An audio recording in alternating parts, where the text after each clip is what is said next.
நீ நான் காதல் சீரியல்ல இப்ப இன்னைக்கு என்ன நடந்திருக்கு அப்படிங்கிறத பார்க்கலாம். ஸோ இப்ப வந்து பார்த்தீங்கன்னா, ஹீரோ, ஹீரோயின், வில்லி இவங்க 3 பேரும் ஒரே ஆபீஸ்ல இருக்கிறாங்க அப்படின்னாவே வந்து பார்த்தீங்கன்னா, வில்லி வந்து பார்த்தீங்கன்னா, ஹீரோயின டார்ச்சர் பண்ணிக்கிட்டே தானே இருப்பாங்க. ஸோ அதே மாதிரியே தாங்க இன்னைக்கும் ஆரம்பிச்சிருக்கு.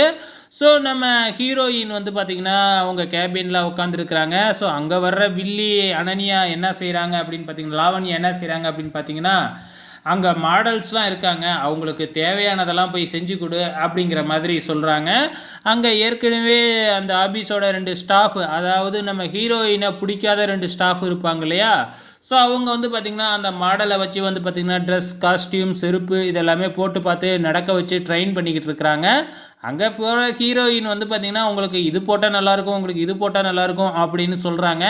ஆனா, அந்த மத்த 2 ஸ்டாஃப்பும் உன்னோட வேலை என்ன?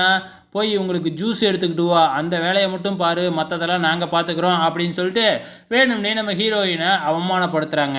ஸோ அந்த ஒர்க்கெல்லாம் முடிஞ்சதுக்கப்புறம் அங்கே இருக்கிற மாடல்ஸ் எல்லாமே கிளம்பி போயிடுறாங்க. அதுக்கப்புறம் தனியாக அந்த ரூமில் வந்து பார்த்திங்கன்னா அவங்க போட்டிருந்த செப்பல்ஸ்லாம், அதாவது வந்து பார்த்திங்கன்னா அந்த ஹீல்ஸ் செப்பல்ஸ்பாங்க இல்லைங்களா, அதெல்லாம் இருக்குது. நம்ம ஹீரோயின் அதை பா போட்டு நடந்து பார்க்கலாம் அப்படிங்கிற ஆசையில் அதை போட்டுக்கிட்டு நடக்கிறாங்க. ஆனால் ஹீல்ஸ் இல்லையா, ஸோ கண்டிப்பாக விழுவுற சீன் இருக்கும் இல்லையா? ஸோ விழுவுற சீனில் நம்ம ஹீரோயின் விழுவுவாங்க. அப்படி விழுவ போனால் யார் வந்து பிடிப்பா? நம்ம ஹீரோ தானே வந்து பிடிப்பாரு. கரெக்டாக வந்து ஹீரோ தாங்க பிடிச்சிருக்கிறாரு. ஆனால் ஹீரோயினுக்கு தான் இப்பொழுதைக்கு ஆகாது இல்லையா? இப்போ நம்ம ஹீரோயினை பிடிச்ச ஹீரோ டக்குன்னு விட்டுடுறாரு. இதுக்கு எதுக்குடா நீ பிடிச்ச, அதுக்கு நான் அப்பயே விழுந்திருப்பேன்ல அப்படிங்கிற மாதிரி நம்ம ஹீரோயின் மனசுக்குள்ளாரையே நினைக்கிறாங்க. இது முடிஞ்சதுக்கு அப்புறம் நம்ம பாட்டி, அதாவது ஹீரோவோட பாட்டி ஆபீஸ்க்கு வராங்க. எதுக்குடா இவங்க வராங்க அப்படின்னு பார்த்தீங்கன்னா, நம்ம ஹீரோயினை பாராட்டுறதுக்காக வராங்க. ஏன்னா வந்து ஒரு சூப்பராக ஒரு ஐடியா கொடுத்தாங்க இல்லையா? ஸோ அந்த ஐடியா வந்து ஹிட் ஆகவும் நம்ம பாட்டி நேரடியாக ஆபீஸ்லேயே வந்து நம்ம ஹீரோயினை பாராட்டிட்டு போகிறாங்க.